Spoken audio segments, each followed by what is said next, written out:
Today I'm going to show you how to receive Moments notifications on X, which used to be Twitter, in just a few quick steps. This is a really useful setting if you want to stay updated on Moments without missing important activity in your feed. If this tutorial helps you out, be sure to hit that like button and subscribe for more simple social media guides. Let's jump right in. First, open X and look at the left navigation bar. If you don't immediately see the option you need, click More at the bottom of the menu. This will expand extra settings and features inside your account. From there, click Settings and Privacy. Once the settings page opens, find and click Notifications. This is where X lets you control what alerts you receive and how they appear. Next, click Preferences. Inside Preferences, you'll see several notification options that can be customized for your account. After that, click Push Notifications.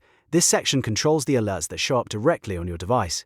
Now, scroll until you find the From X section. Here, locate Moments and toggle it on. Once Moments is enabled, X will start sending you push notifications related to Moments so you can stay informed in real time. And that's it. You've successfully turned on Moments notifications on X. If this video helped, don't forget to like this video, subscribe to the channel, and turn notifications so you don't miss the next tutorial.